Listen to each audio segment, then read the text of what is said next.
there we go. So So you this is let's the do an get. intro. Yeah, Yeah. I'll do a real quick one, unless you want to do it, Dan. No, no, thanks. You got it. All right. So this is the Get You Some Productions podcast. I'm not even sure what episode. We're coming up on 100. This might be 95, 96, 97. This is a podcast devoted entirely to one man's life, John Esposito, covering his his life from zygote in great detail. No, the real story is we are a podcast covering all things related to music production, from the first note to the last fan. We cover everything. We cover production techniques, musicianship, fan relations, marketing, fashion, everything that has to go into everything that goes into the life of a musician. We're happy to cover it.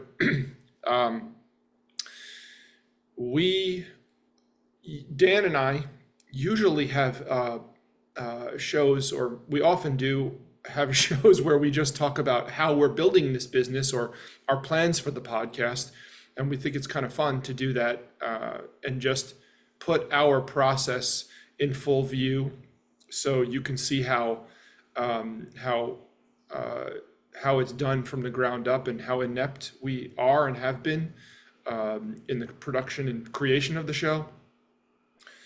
But our favorite thing to do is to do interviews. So we have John Esposito back, and John is a very seasoned jazz pianist and composer with a storied career.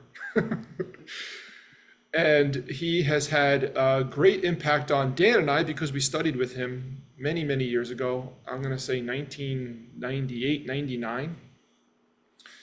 And so if you want to check out the first bit of John's life in music, you want to go to the prior episode. And actually, I'll just say this so I can remember to do it.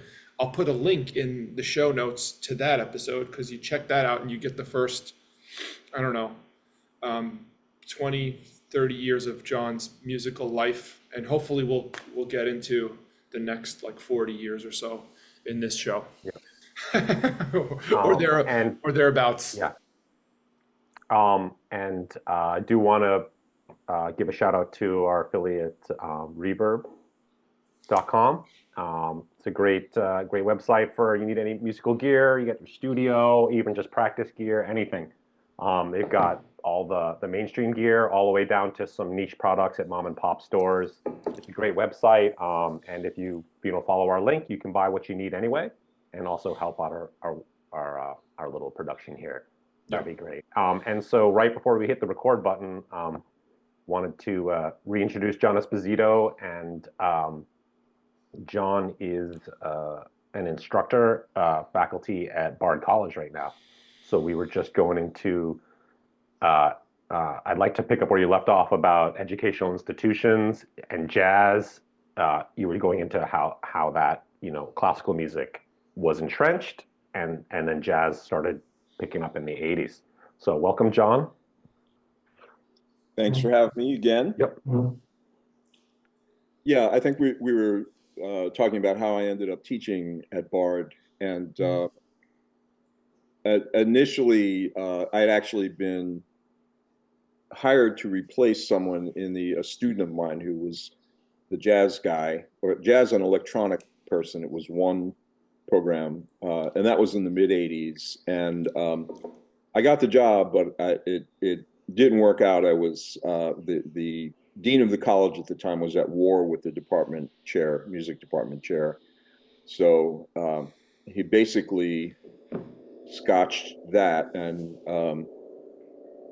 I was left kind of. It was very inconvenient at the time. I was told I had the job, and then nobody told me I didn't until September rolled around. So I was not really in a hurry to go back to have anything to do with Bard. But a friend of mine, David Arner, had asked me to accompany dance classes, and I eventually was persuaded to do so, and it turned out to be a great experience. I didn't know how to do it at first, but I really turned it into a way of learning to improvise freely in different styles while being harmonic. So it wasn't free music; it was very structured, but it had to be. I needed to play something in the style of Mozart, something in the style of Beethoven, that kind of thing. And as well as popular music and tangos and other things. So that was a great experience. And while I was there, I met Leo Smith, who was teaching. Was Leo teaching when you were there, or was it Thurman? Thurman. Oh, it was Thurman. It was Thurman. Thurman Barker. So it was a one-person program still. It was Leo, great trumpet player for a number of years. And I think he was not tenured, so he moved on, and then Thurman came in for the tenure track position. They tenure one person in jazz. And Leo asked me to help out, and I was still kind of burnt on the idea of doing anything at Bard, so I kind of said, no, but you can send me some students. And then Thurman, that same thing. Can you help out with the theory stuff? And no, but you can send me some private students. So I did that, and eventually one of the students named Barbara Smith, who runs a school, I think in Vermont. We know Barbara well. Yeah, so tremendous musician. She played jazz saxophone and classical flute, and so I taught her for a while. And she asked me to. Basically, she got a petition together and asked me to teach. And there were, I think, 25 music students at the time. And so I felt bad about I didn't want to turn it down because she was so great. And I was honored that she asked. We guilted you into it. That was our class. I got guilted into it. And so that class kind of took off. And then around the same time, Erica Lindsay was started out assisting Thurman with the big band. And it just became apparent that there was like a big interest in jazz, and there weren't enough teachers. So ultimately, Erica and I both ended up with a quarter-time position. I don't know exactly what year, but early 2000s. And as the number of students grew, build it and they shall come. And I ended up being full-time, as did Erica. And, and that's pretty much the story. Thurman has left, retired. Angelica Sanchez is now the tenure. She's up for tenure, which I'm sure she will get.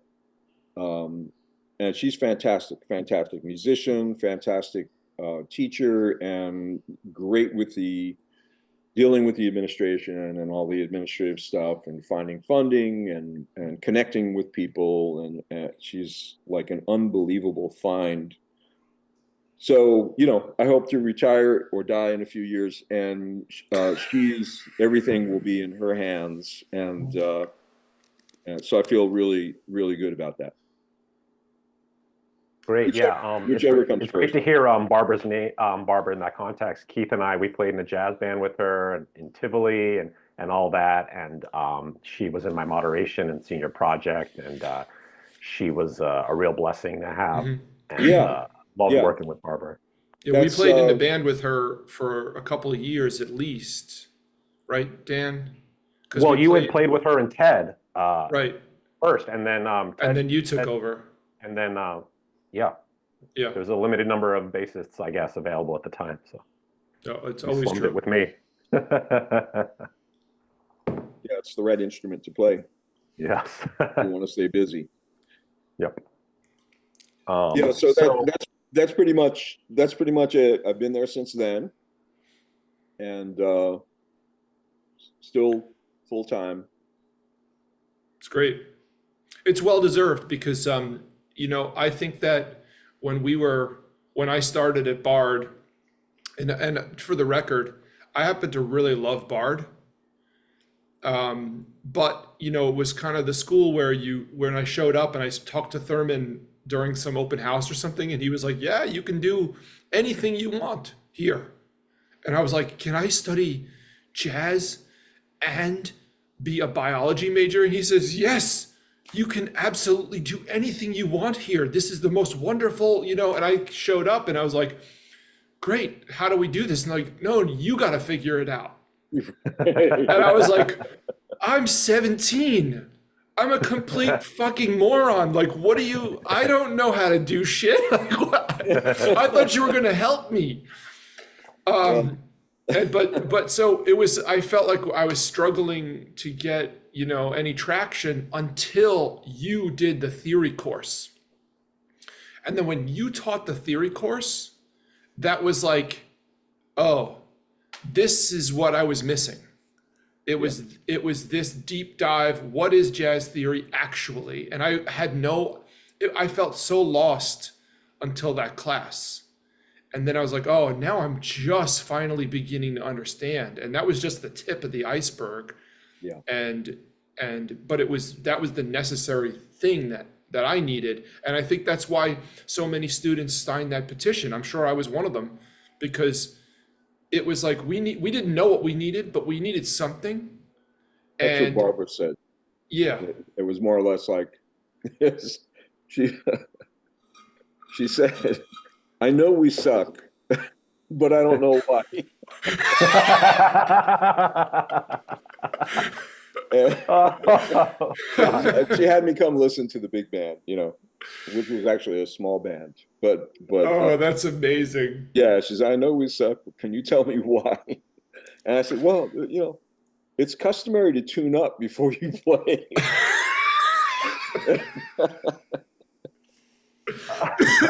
That's great.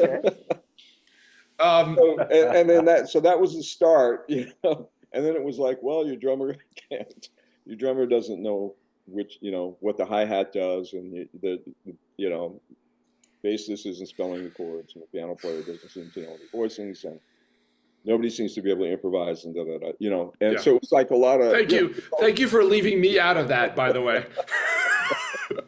Your guitar player is nowhere in the right universe of this.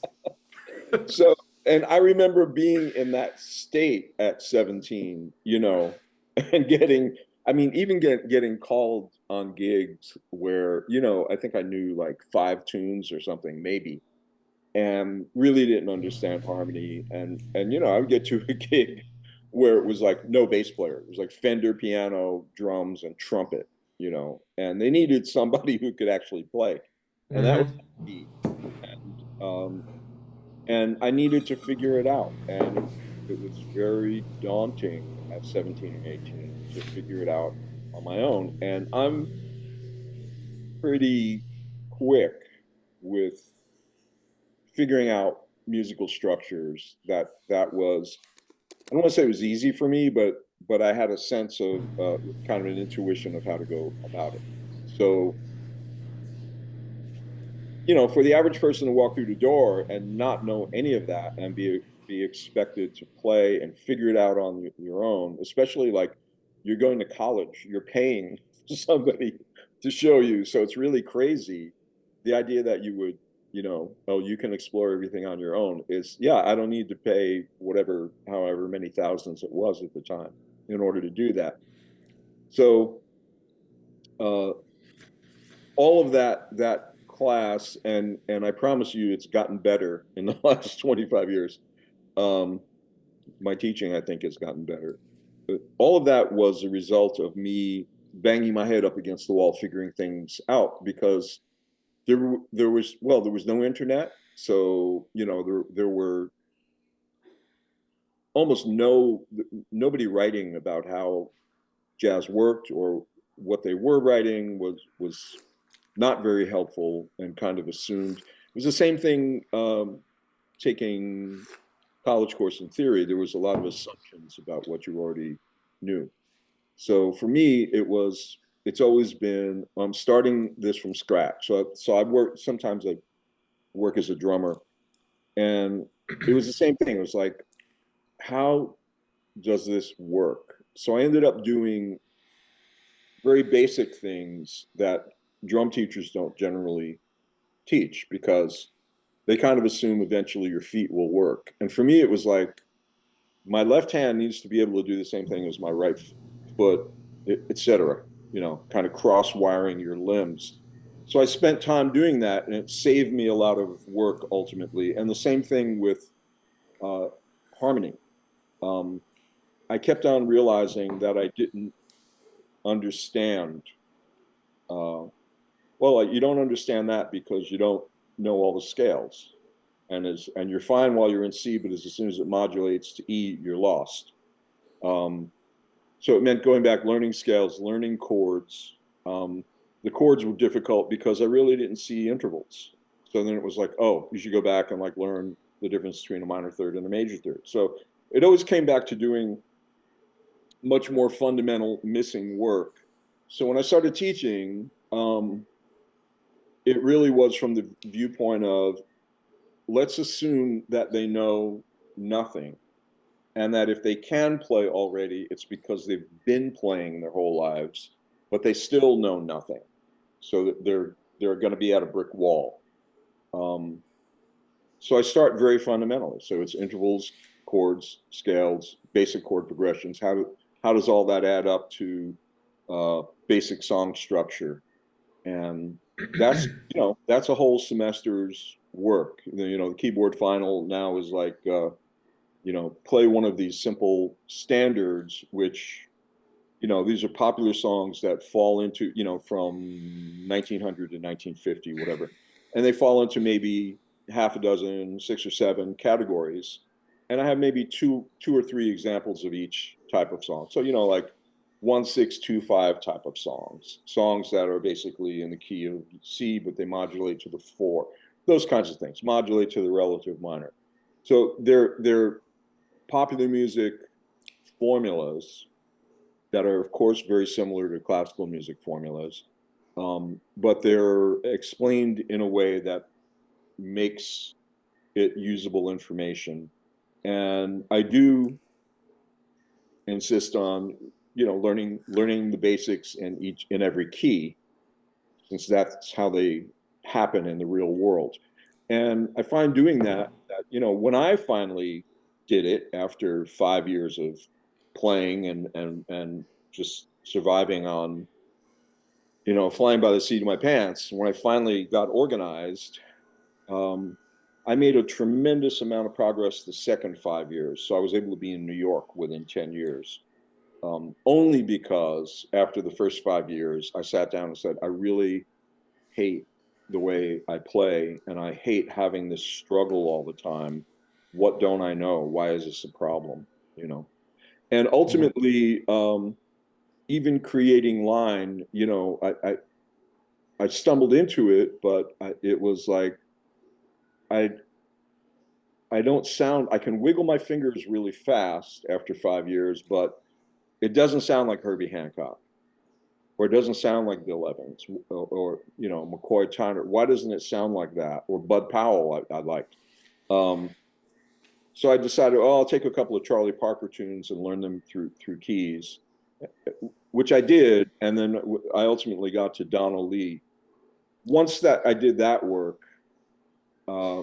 it clarified how the harmony generated line, and generated chromatic line, how it worked in Duke Ellington and Charlie Parker, all of that. So for me, that was a big turning point, and I felt like I was able to go from make a straight line from very basic elements to actually improvising and having a kind of harmonic structure, having control of bebop language, which led to the next thing, modal language, which led to kind of harmonic free improvisation, et cetera.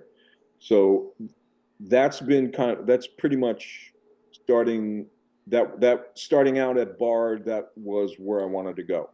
And I've been able to do that over the years. So thank you for thanking me for that. But yeah, I got a lot of feedback over the years from people who were like, "Oh, I'm really glad that I found that work that you posited in the beginning led me to being able to play. So Can I want to do something.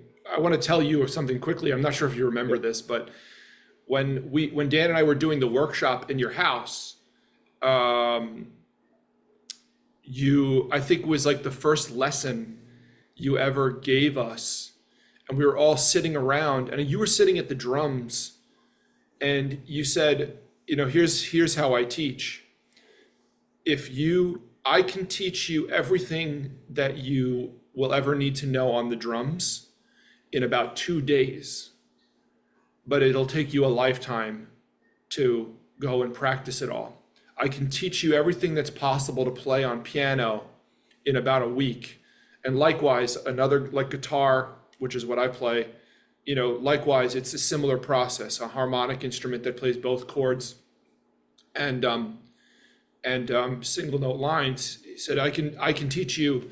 If you play saxophone, maybe it'll take me a week to teach you everything you need to know, but it'll take you a lifetime to methodically go through, play all, and practice all this stuff. And maybe for a piano or a guitar that does both, it might take 2 weeks to teach you everything that's possible. And then you sort of laid out, like sort of basically a process that basically said, like, here's all the harmonic structures, here are all the intervals, here are all the different combinations of 2 notes, of 3 notes, of 4 notes, of 5 notes, here's all the fingering possibilities. And then it just takes like, a finite amount of time to go and express that and conceptualize everything that's possible. But expressing it and conceptualizing it is just one piece of it, right? Now you have to go and get it all in your body, basically. And so that was something that was very, like, no one had ever said it to me like that before. And that was actually formative for me, because I was like, oh, fuck, it's totally true. But, obviously the actual job of learning it is not just thinking of it, but actually creating muscle memory, and contextual understanding of what it actually is, which is a different thing entirely. But I don't know. Anyway, I just wanted to recall that to you. If you have something to say about that, that's great. But really what I want to do actually is go back, because, we were talking about all your life in music. And I feel like, since we're here and since you have become so morbid, I feel like we should get it all on tape right now. You should. I might not make it through this. So if you just see me like go off screen, And is there that's the end of our somebody show, folks? dribbling and choking. Is there somebody there to prop you up? So so we ended, I think the last story you told was something about going to, it was like around 1980.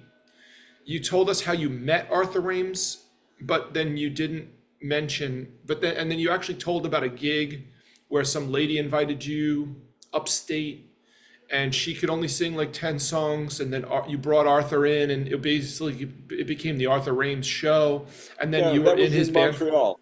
Montreal. La Détente in Montreal. Way upstate. Way upstate, one of the northern states, Canada. And that was a 2-week gig, yeah. And that was transformative for me. Particularly, I did talk about him asking if I could play in keys. The second tune, after he blew my hair and beard off with the first tune, Mr. PC, he asked if I could play in keys, and I said yes. And then he said, okay, impressions up in fourths. And so that 2 weeks was really formative for me, because we ended up playing most of the repertoire that he was calling. He was calling all the repertoire, and it was kind of fundamental Coltrane repertoire, like major, minor, Mr. PC, Bess's Blues, Giant Steps, Moment's Notice, Lazy Bird, those kinds of things, impressions. And his teacher's song Minority, he had studied with G.G. Grice. That was his high school teacher. And then kind of the bebop classics, Cherokee and rhythm changes, things like that.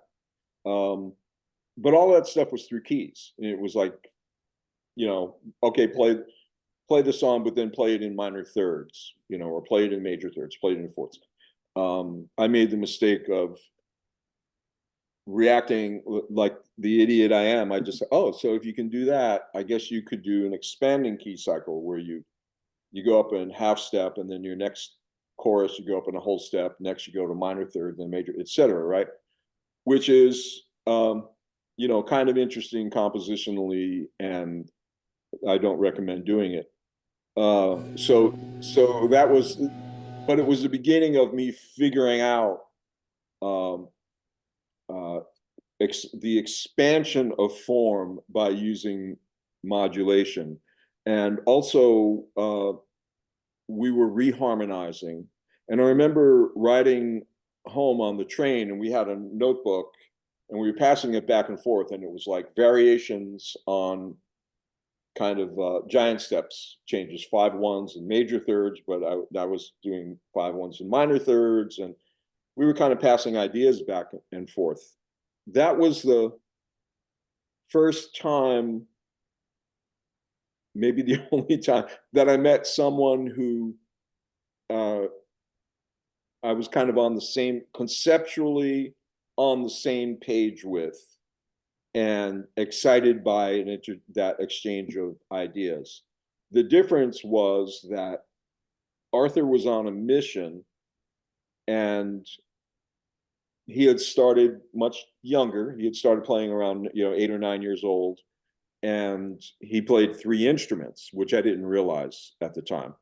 I knew he played piano from the recording session that I told you about, and he had played alto on the recording session.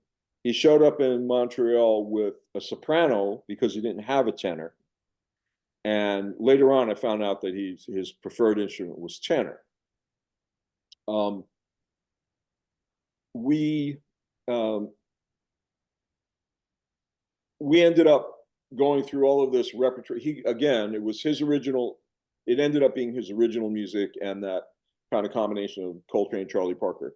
Lots of key work and lots of reharmonization. So, there'd be some simple tune like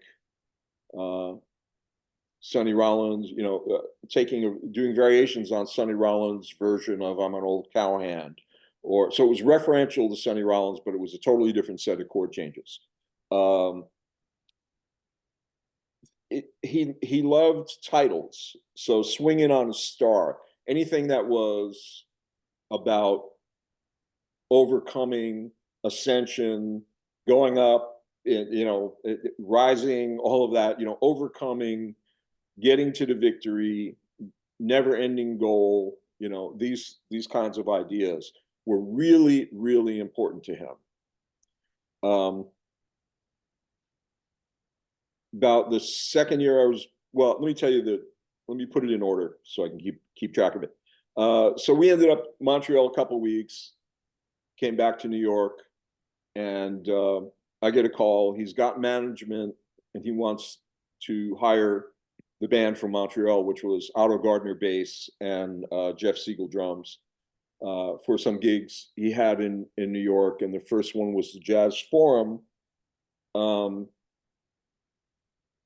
was a couple nights there, and the first night at the Jazz Forum, in the audience is Roy Haynes, Freddie the Freeloader, who was Miles's valet, and Stanley Jordan, who was in college, who sat in and played with us. And Roy Haynes didn't like what he was hearing, I guess. And Freddie, the freeloader, was like kind of a nonstop gadfly talker. And he was saying to Roy about Jeff Siegel, yeah, Roy, listen to that kid. Listen to that kid play. That's young blood. You're old, motherfucker. You're gonna die. And Roy picked up, Freddie had a cane, right? Yeah, I think he had a wooden leg. He picks up Freddie's cane, points it at Jeff, and shoots, puts it back down. Jeff Siegel sees this, and he comes up to me on the break and goes like, John, got shot by Roy Haynes. He was really excited. That's hilarious. Stanley sat in and we played a blues. And I was like, damn, this guy's a, pretty good guitarist, but I don't know why Arthur is interrupting the flow with this thing. Then Arthur announces that Stanley's going to play a solo piece, and he plays Round Midnight. This is Stanley at 19, maybe 18 or 19. And jaw dropping. I mean, I had never heard guitar played like that. And it was like listening to piano on the guitar.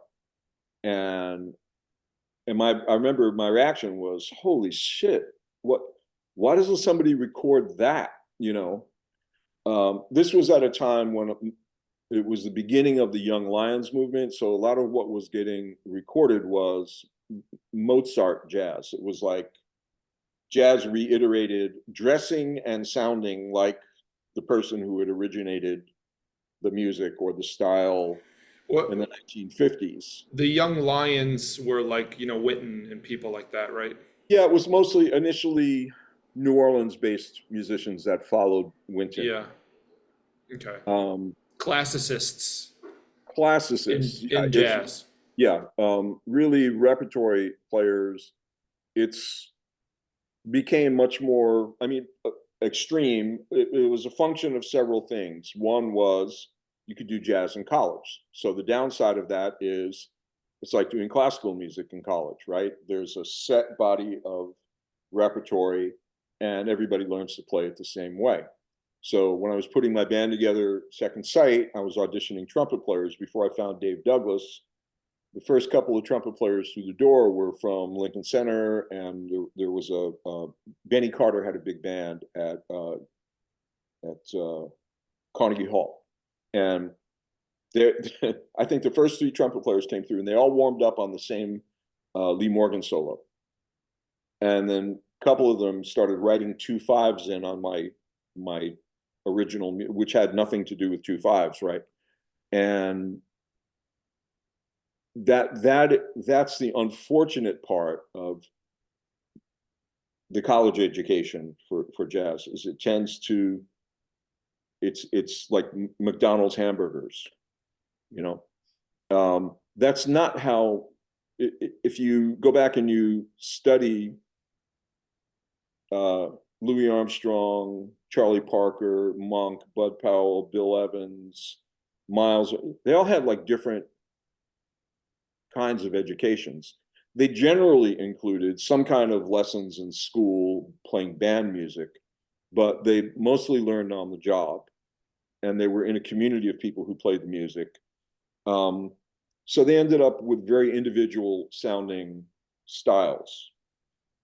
They may have been copying or stealing ideas from somebody previous, but there was definitely the sense in the musical community at the time that you should sound like yourself. And that definitely college tends to tamp that down. We've tried to have the program at Bard not do that, and I think we've been successful with that. But certainly someone who's expecting the standard repertory program would come in and say, well, you're not spending enough time, playing Art Blakey's repertoire. They should know all these Benny Golson tunes and da-da-da-da. And the fact that they're going to be getting out ready to audition for a dead guy doesn't seem to factor into it, right? My feeling was you can go through enough of that repertoire and enough of that history to get the fundamentals of your language, the language that you want to use, and that it may be, you may be more interested in one area of the language than someone else. And so if we don't all think the same way, then we're more likely to arrive at something that sounds like us. If we all think exactly the same way, we're all going to play the same way. And to me, that's not interesting. But for teachers, generally, it's in their interest to go that way because you get a nice final senior project. And it ends up being more reflective of the teacher's excellence, quote, excellence, than it does of the musicians, the students' excellence. And the difficulty, I think, in the education part is that it's necessary to consider your students, no matter, even if they're beginners, that they're artists right from day one. And then constantly put everything in the context of, you need to develop this. This is your artistic practice, and it's going to be yours. You know, I can suggest these basic things that should happen that would be useful, but ultimately they're going to be yours, and you're going to throw away what you don't want. So my observation with Arthur was, wow, here's somebody who pulled all those basics together and committed to them like 1,000%, like he was on a mission. Whereas for me, I think I was in a somewhat more isolated scenario in Albany when I was learning. And I felt like, well, maybe I'm a crazy person. When I started playing with Arthur, it took me 6 months to really catch up to what the challenge was. And that was, but the great thing about that was the sense that, oh, I wasn't crazy. This is actually, here's somebody who has gone with this 1,000%, and look at where it's taken him, and I should do that too. And Arthur was very supportive in that idea. So it was a great, great experience, great interchange. There were, you know, there were things in some ways. I had a broader interest than he did musically, but that was a part of his personality, would be hyper focused on what kind of his way of doing things. So there were things I did later on. We played together for 5 years. So, you know, he wasn't so interested in like half the repertoire of Second Sight. He would listen to, well, why are you doing that? And then you should do this, the other half, which he really liked, you know. So he had his own direction. He was very individualistic on 3 instruments.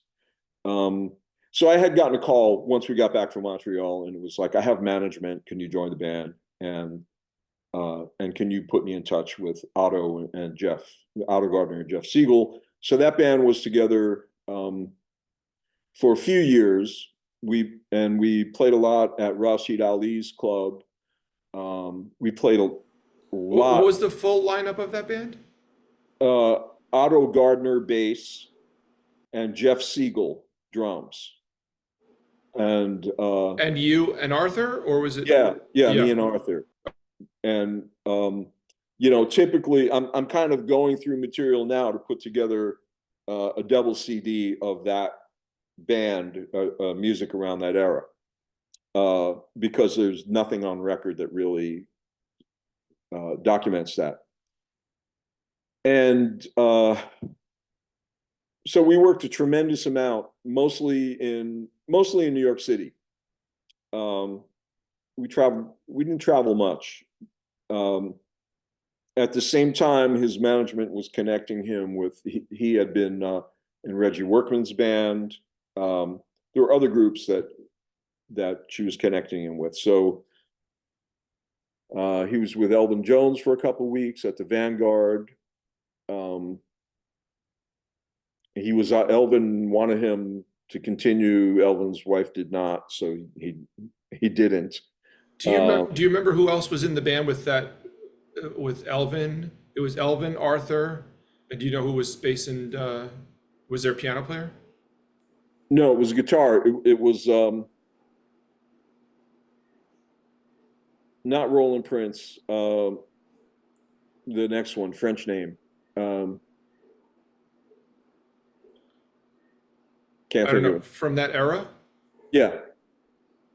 A French guy? 81, 82. Who? A French guy? I think I only know one French named Borelli Legreen. I don't think he's younger than that, I think. I'm not 100% sure. No, the last name is Borelli. Jean-Claude Borelli. Are you serious? Yeah, Jean-Claude Borelli. I'm pretty sure. Oh, okay.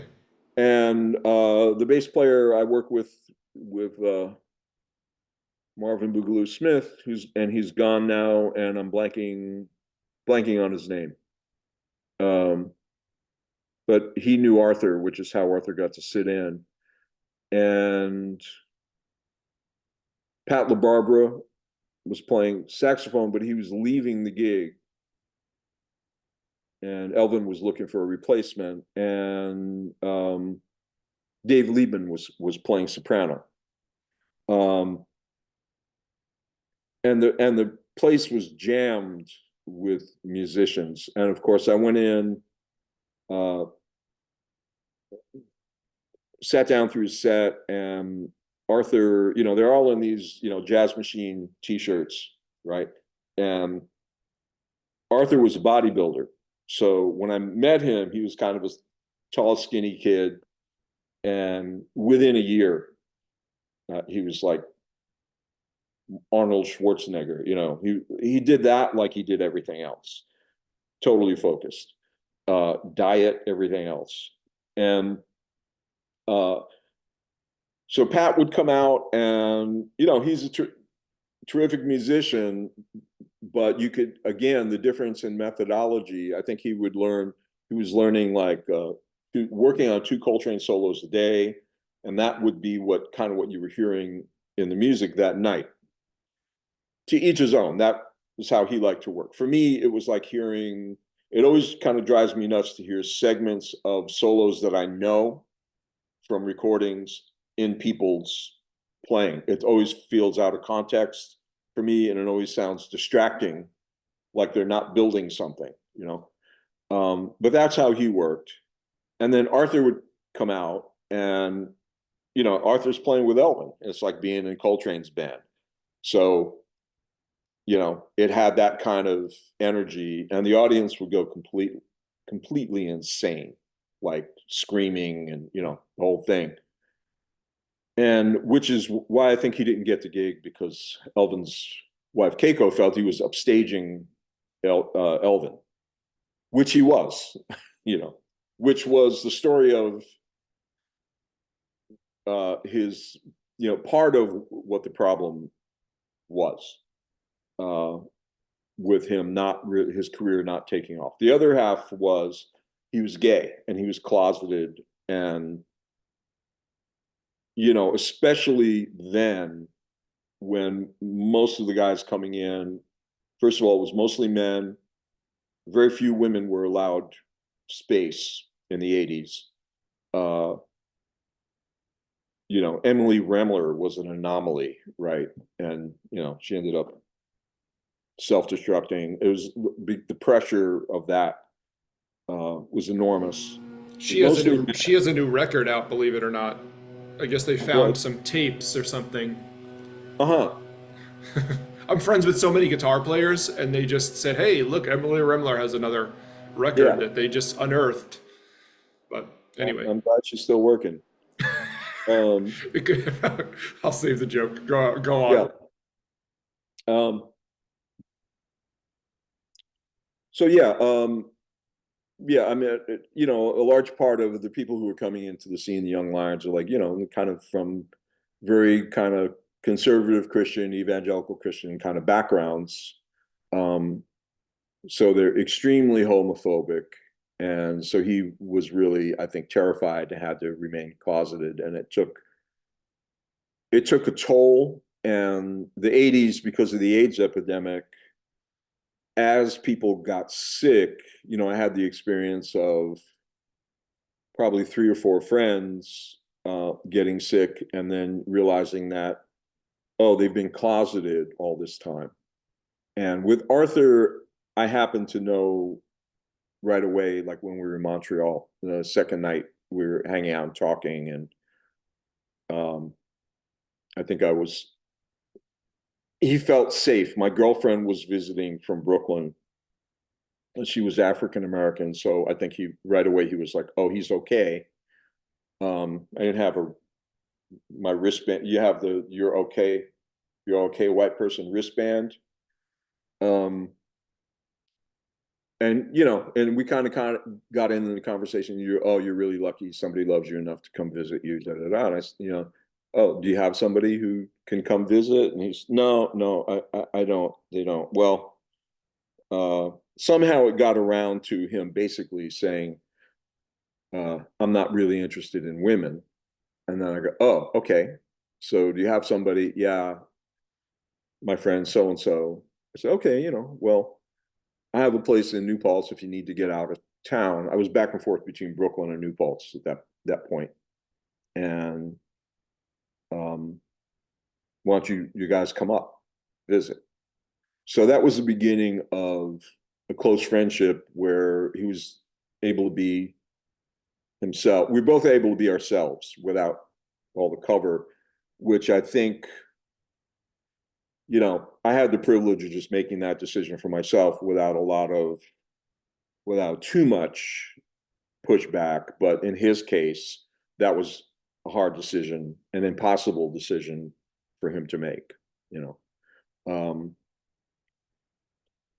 So anyway, that ended up interfering with what happened with his career, because people do find out, you know, Brooklyn is a small town and the jazz scene is a very small town.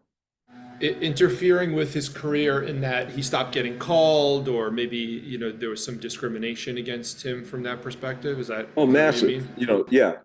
It would just be, you know, I would have guys say to me, well, when he died, you know, the reaction from some of the young Lions guys I would be having conversations with, they say, "Oh, you piano player with Arthur Rhames?" Like, yeah. He died, right? Yeah, he just died. AIDS, right? Yeah, of AIDS. Well, he was a faggot anyway. You know, that kind of level of,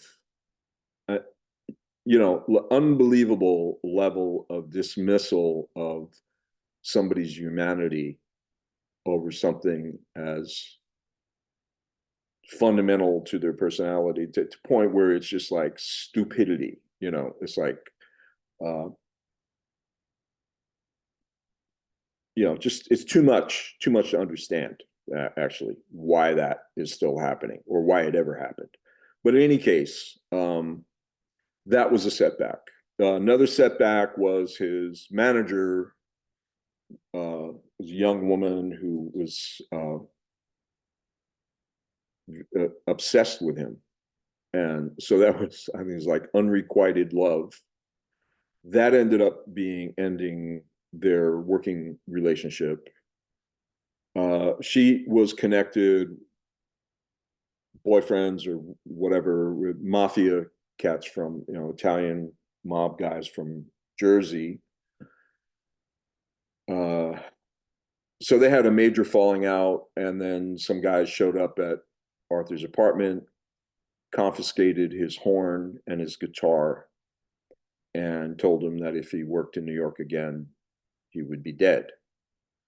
So I found out, or I guess he told me, and I had, at this point, I had a place, I was in Brooklyn, but I was in New Paltz, and I had a girlfriend in New Paltz, and this little cabin out in the woods, and I invited Arthur, well, come stay with me for a couple weeks at least to get out of the city.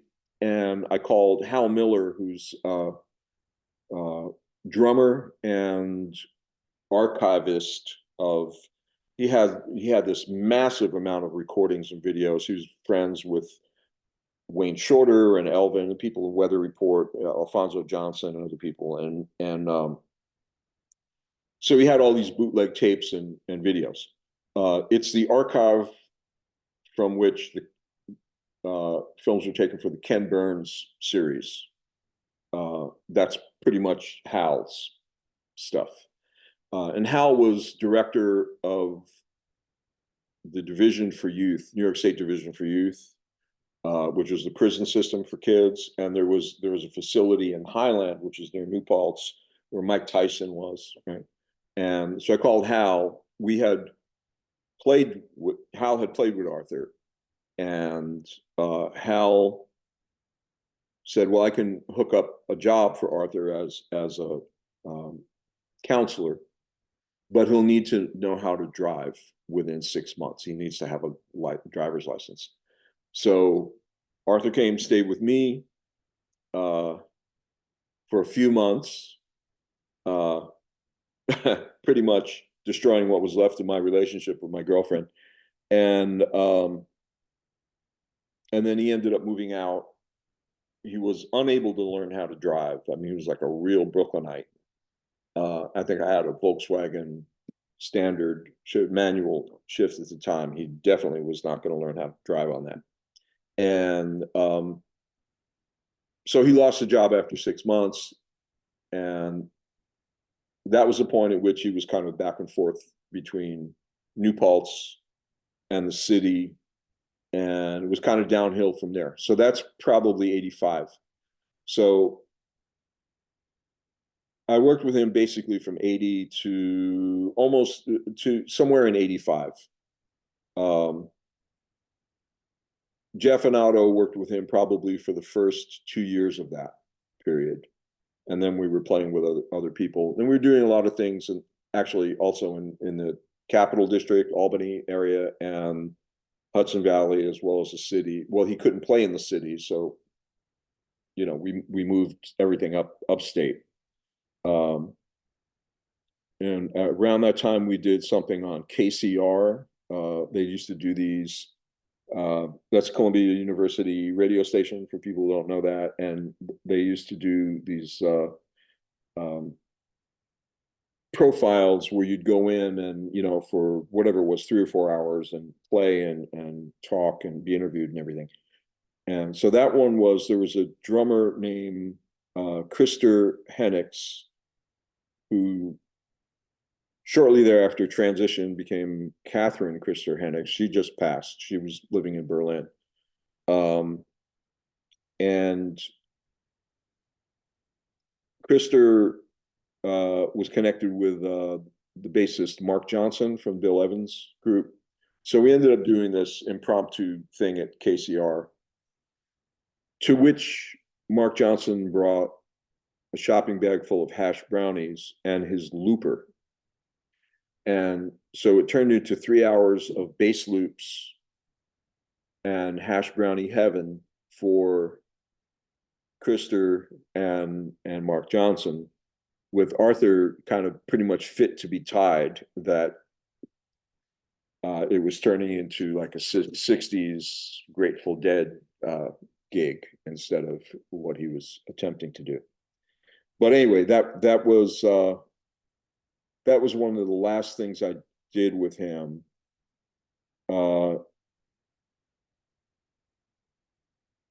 That was about when I started my band, 85. That was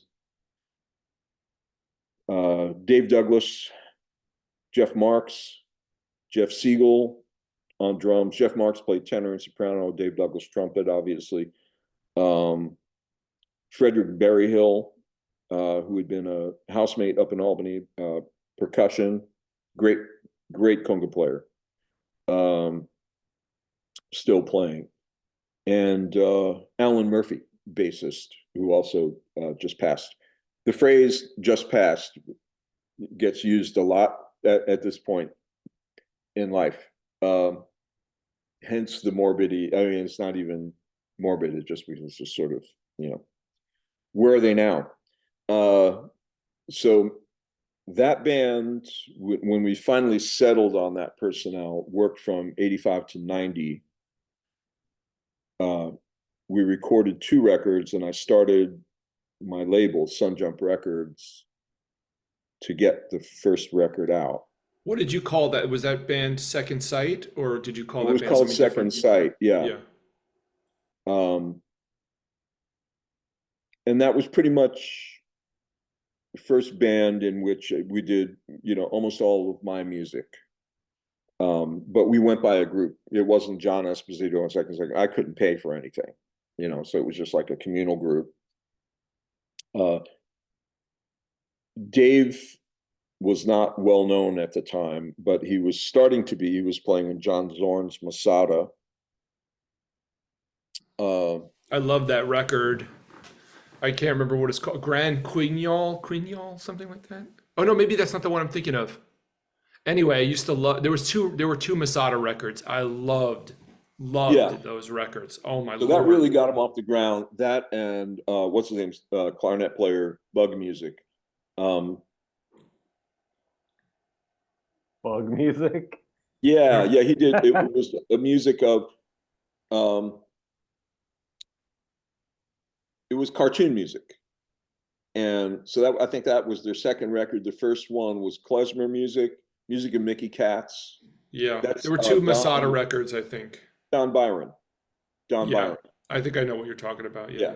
Yeah. And so that he was a phenomenon at the time because he was African American with clarinet player with dreads, and his audience was Jews from Borough Park at the knitting factory, like lined up around the corner because he was playing the music of Mickey Katz. Mickey Katz was Joel Gray's dad, and the Broadway star Joel Gray. And Mickey Katz did like Jewish novelty music that was popular at weddings. So Who Stole the Kishka, and tunes like that. And so Dave's thing was starting to take off with that.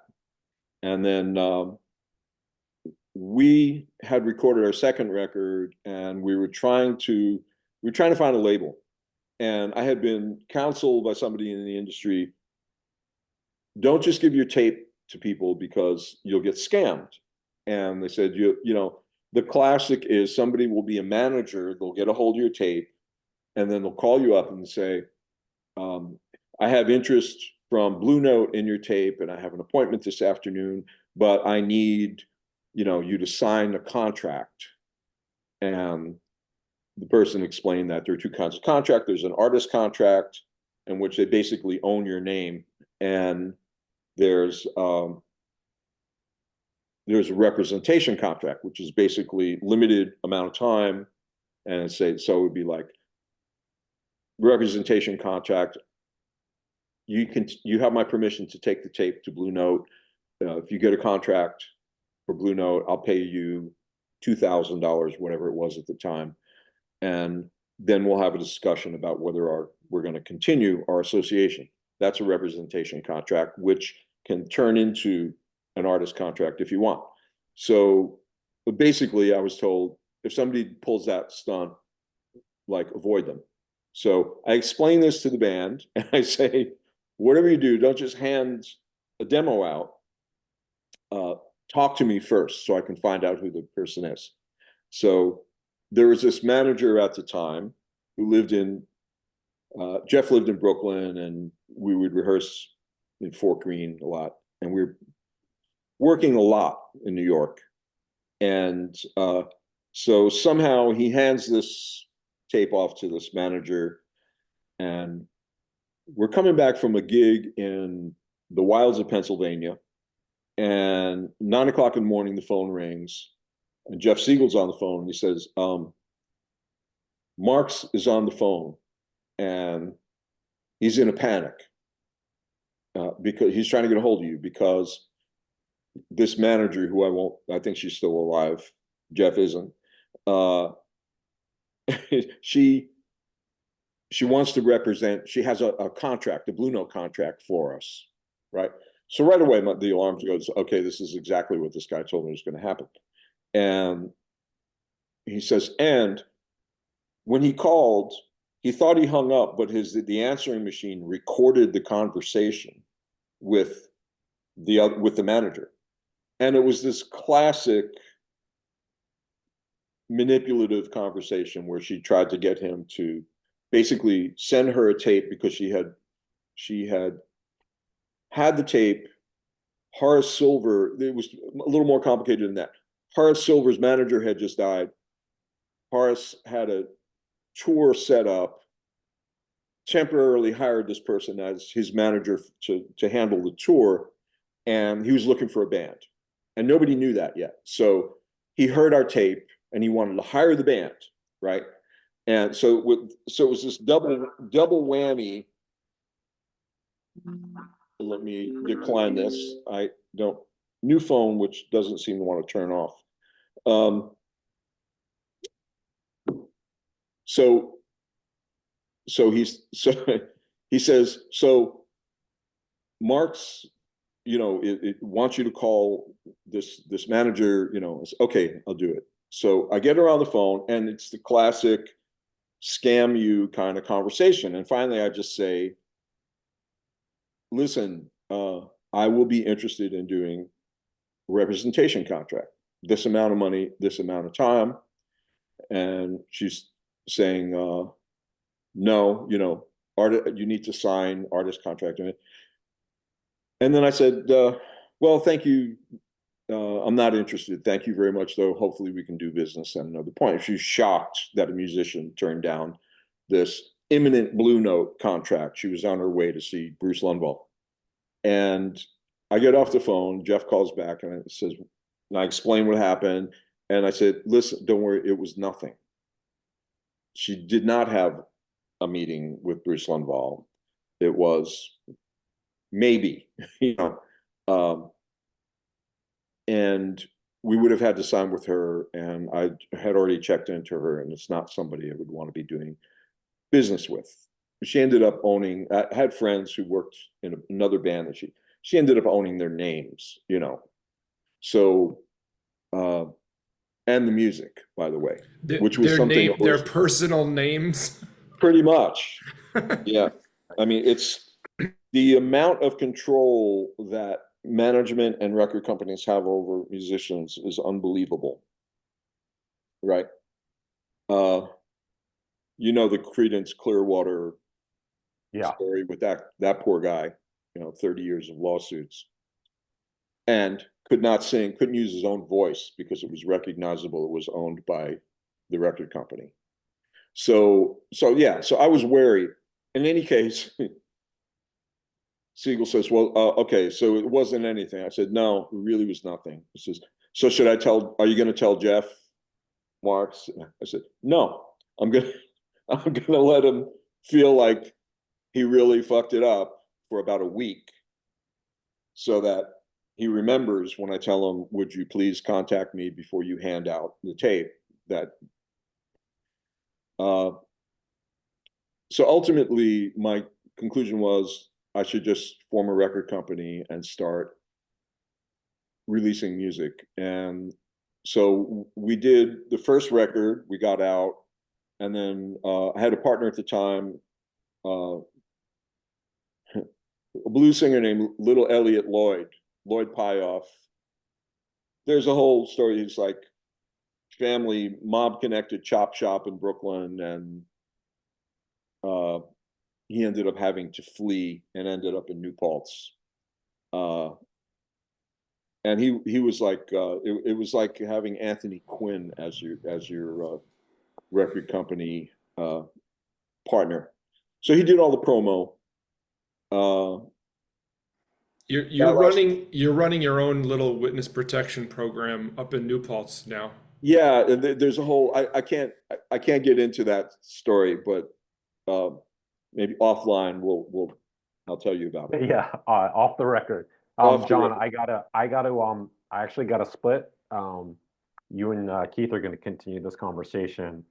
It's always a pleasure hearing the stories. I wish I had, anyway, I'm sorry I got to duck out, guys. No problem. Great seeing you. All right, good to see you, John. Yeah, we'll talk. Yep. All right. Later, bye. man.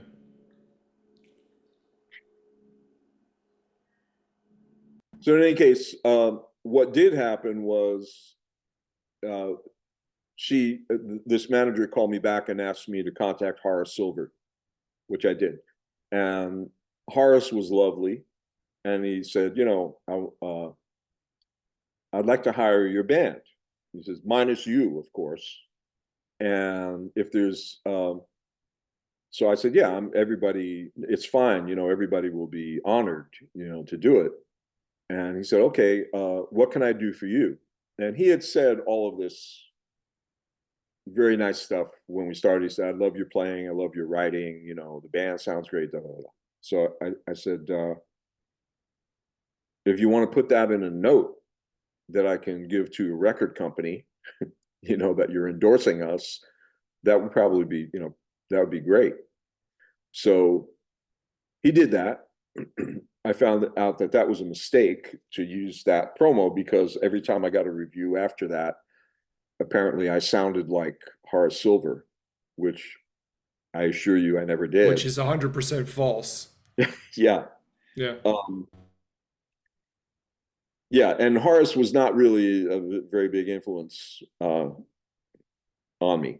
So I did examine some of his music early on, but yeah, it was not a big influence. But in any case, he was a wonderful person, a great, was a great composer, really important piano player.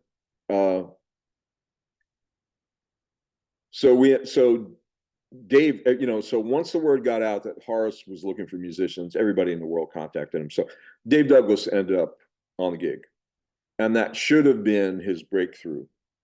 But again, with the Young Lions thing, when they got back to New York, I went to hear them, and I got there a little late, and my girlfriend was there at the time, and she said, "Oh man, you just missed it.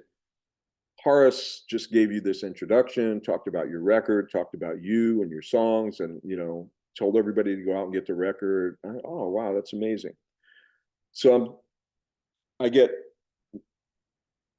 brought over to say hello to Horace by Dave Douglas, and Dave says to me, he did that introduction on every gig we did all over Europe and all over the US.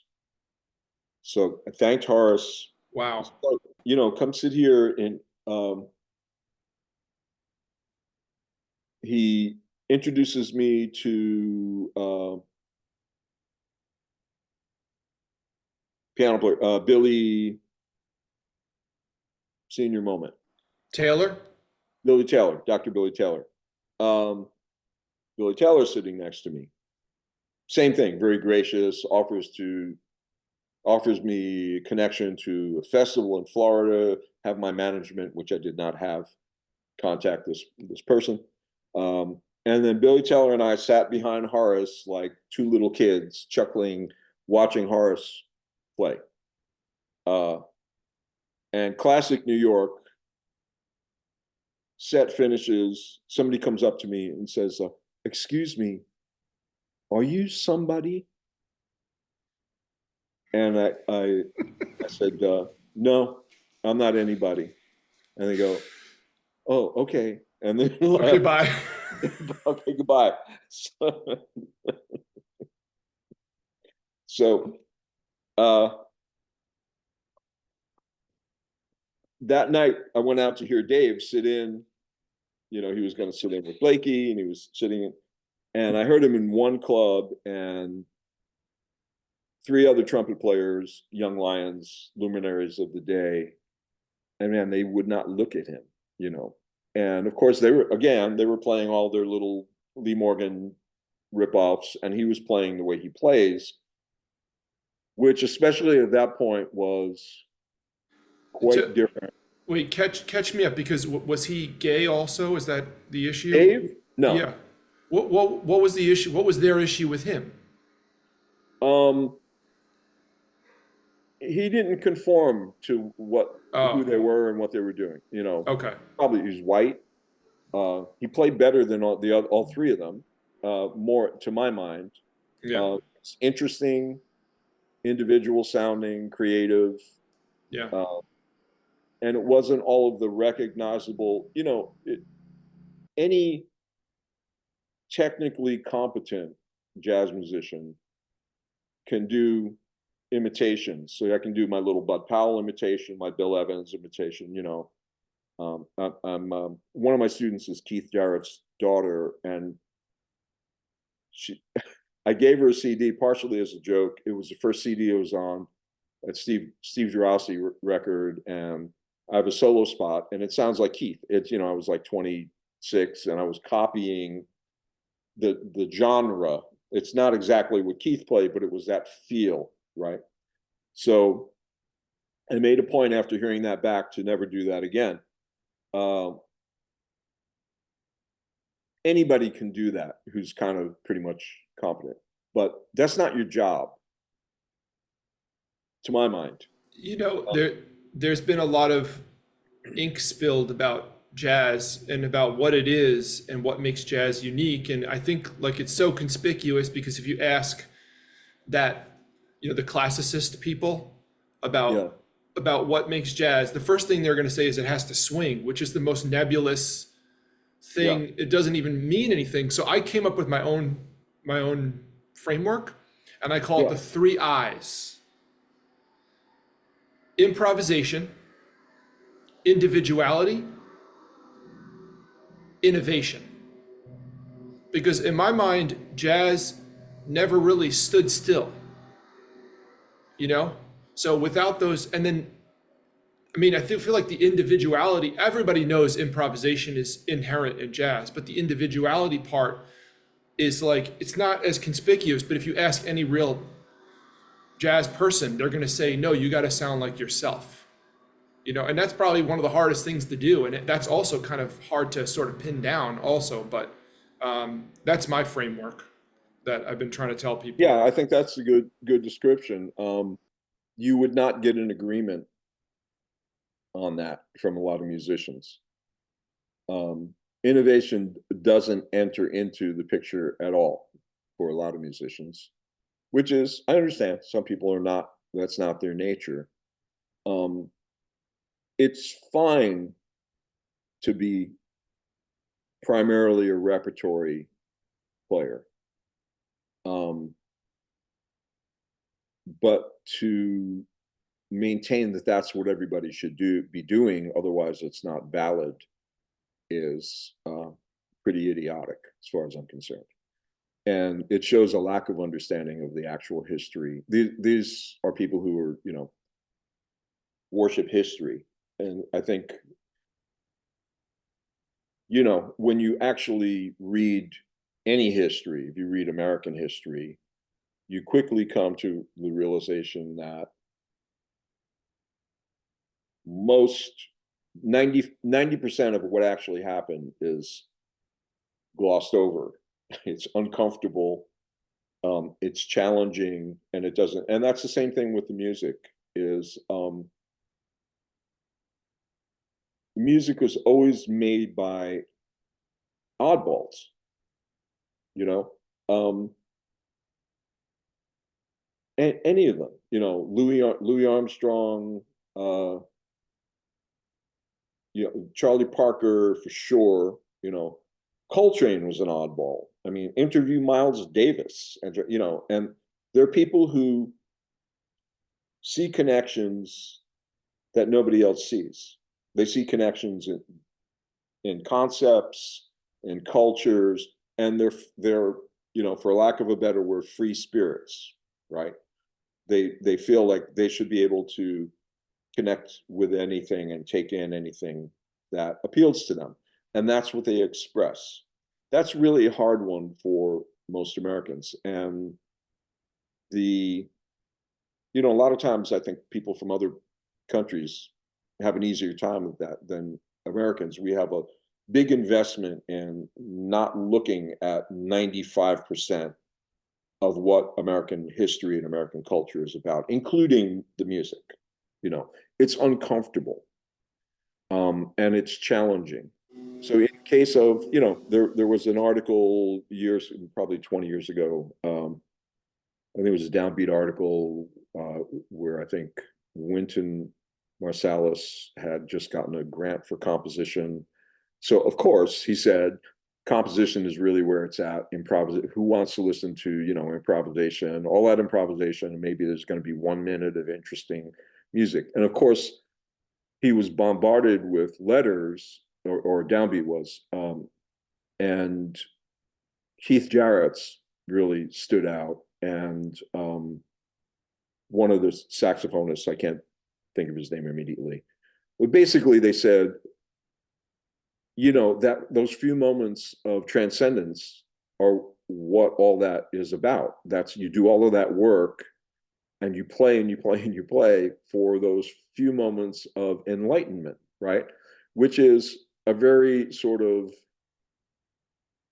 un-American, more maybe Eastern or African, this idea that of transcendence and going through this discipline process. What Christer Henniks once called in the music, he described it as an orderly progression towards ecstasy. And he was describing some esoteric math system of mathematics that actually led to a place that, Buddhism led to, or Vedic scripture, whatever he was talking about. And Arthur thought that was a great description of what we do. An orderly progression, all of this work that you do and building and structure, I mean, to get to something where everything just opens up, this white light opens up, okay? And that's a little too weird for a lot of musicians. The Young Lions, for sure, they're much more rooted in, quote, the ancestors. There was a discomfort in, Winton and Ronald Reagan hit at the same time, 1980, and there was a discomfort in America with internationalism, what they regard as internationalism, and that hasn't gone away. I think it was a reaction to the disorientation of the 60s and early 70s. A lot of people were really frightened by this idea of barriers coming down, the racial barriers, the gender barriers, cultural barriers, all disappearing progressively because, and then once the internet hit, very, very quickly, a lot of that seemed to collapse. And it's only been one lifetime, I mean, those changes began, 50 years ago, not even one lifetime. And so I think you have this division in the music. So in the 80s, it was the downtown scene and the uptown scene, uptown being Lincoln Center and the Young Lions, downtown being John Zorn and Dave Douglas and Myra Melford and, all of those musicians that come to mind, Marilyn Crispell, even the older musicians like Paul Motian, and who were the kind of left of center, more about not just staying with function, my function as a drummer, my function as, but more about the expansiveness of the music. And for me, that was what made me want to play, was Coltrane's band, Miles's band, Cecil Taylor, all of that expansive music of the 60s. And so I was like really happy with Bitches Brew and all of even the fusion music.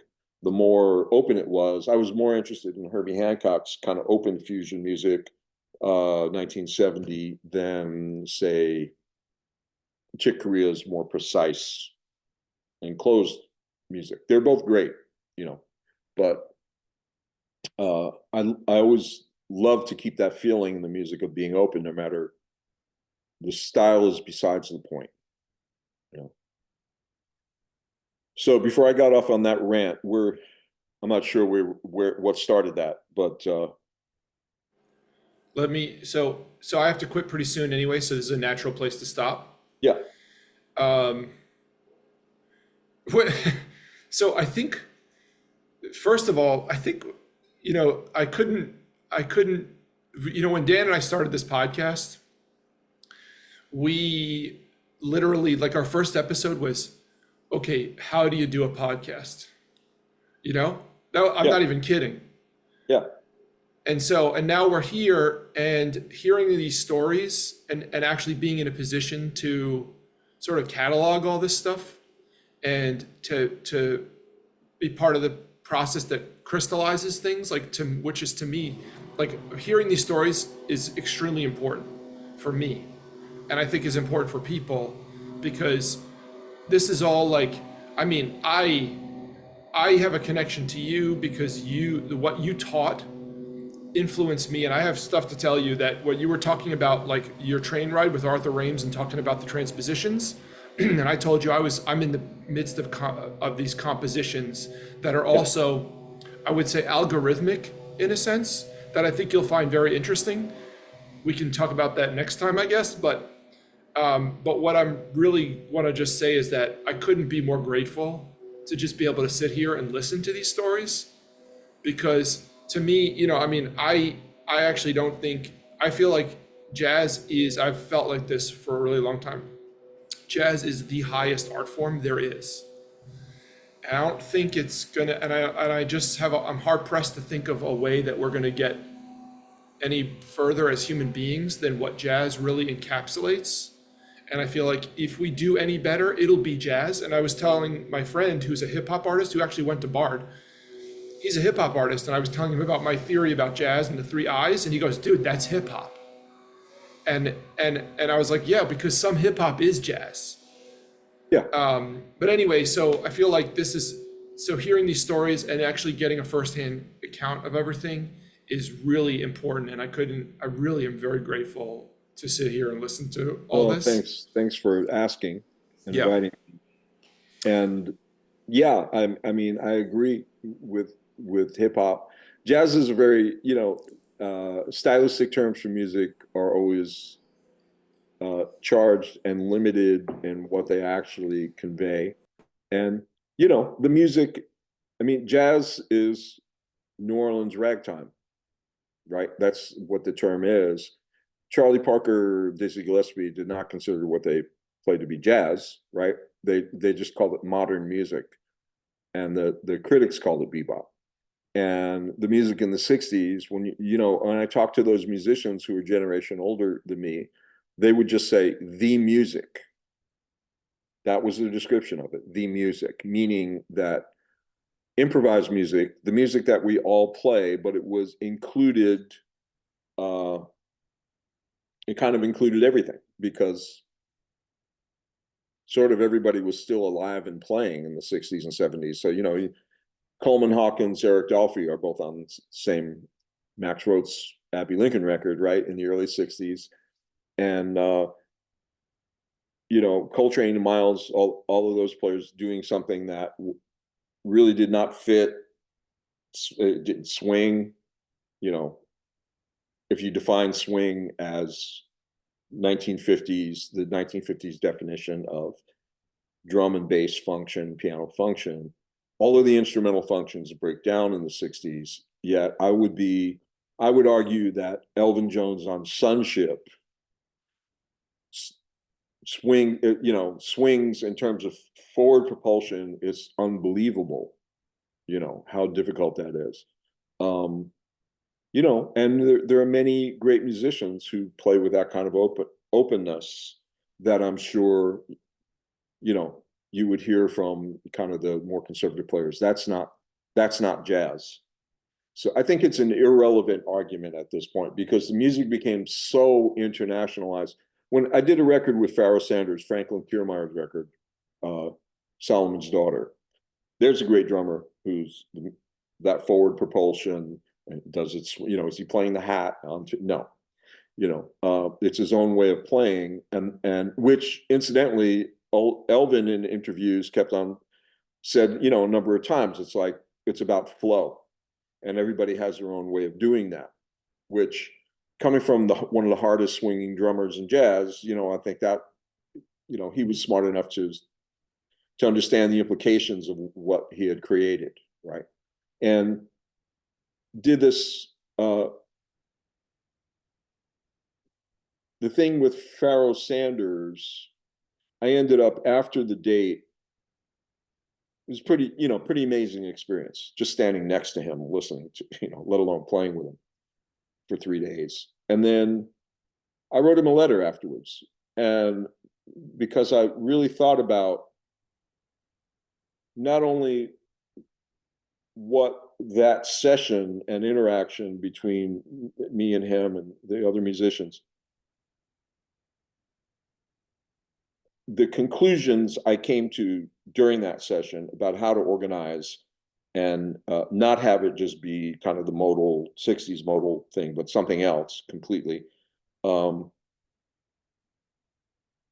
had the freedom to do that because Farrow and Coltrane and those musicians allowed themselves the freedom to break down barriers.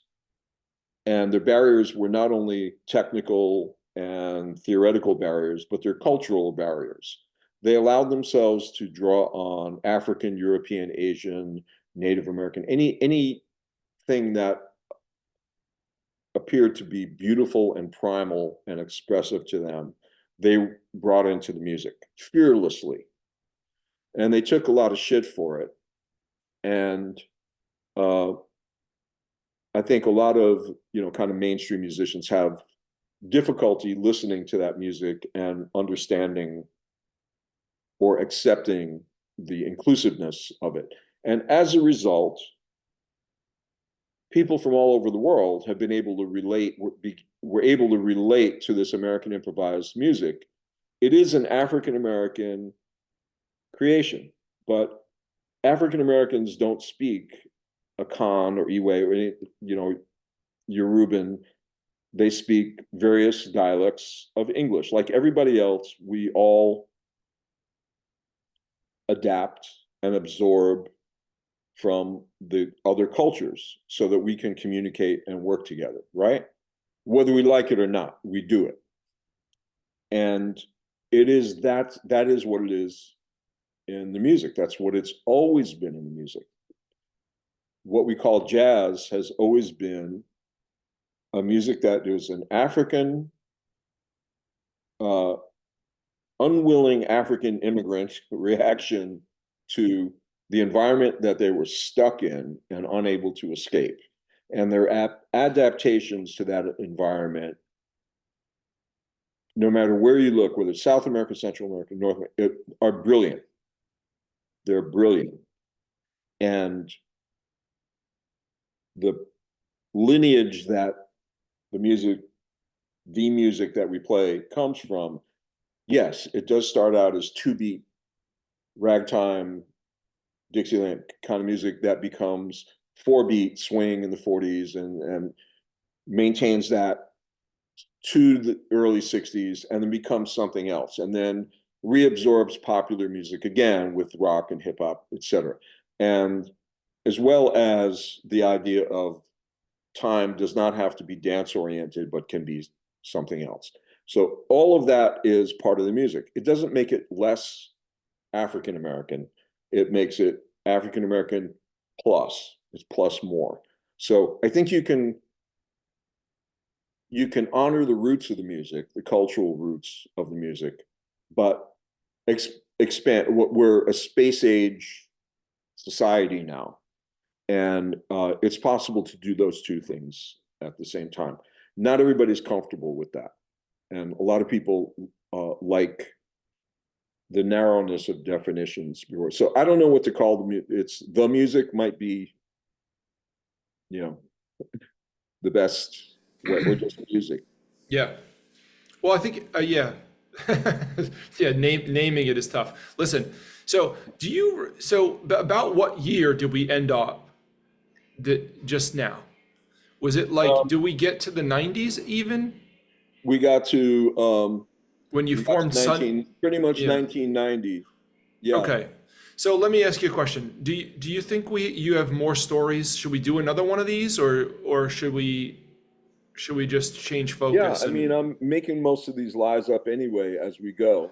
So I can do. Okay. All right. Because I got a boogie. What's that? You want to do another hour? Yeah, I can do another one. Okay. Yeah, because if you can, let's try to get up to present day and then we'll change focus because I was asking for your help with the project and everything, so we'll change focus after we get your whole biography kind of down. Okay. So I actually have a lunch that I have to go run to now. So absolutely, dude, this is amazing. I friggin' love this shit, man. I really do. This is awesome. Well, thanks for being interested. Yeah.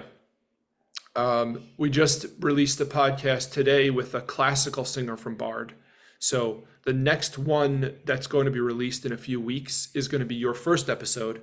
After that, it'll be this episode, and then after that, probably whatever the final episode Okay. is. And then I have to follow up with you on all that other stuff. So, but as we go, I think we'll just, when you're ready to start digging into it, also when I'm ready, we'll start doing some promo for your stuff. Your website, any records you want to promote. We'll start doing that stuff. Well, that's great. Yeah, man. All right, dude. Absolutely appreciate you so much. This is great. Thanks for being willing to come and tell all these stories. My pleasure. All right. All right, John. I'll talk to you soon. Bye-bye. See you, man.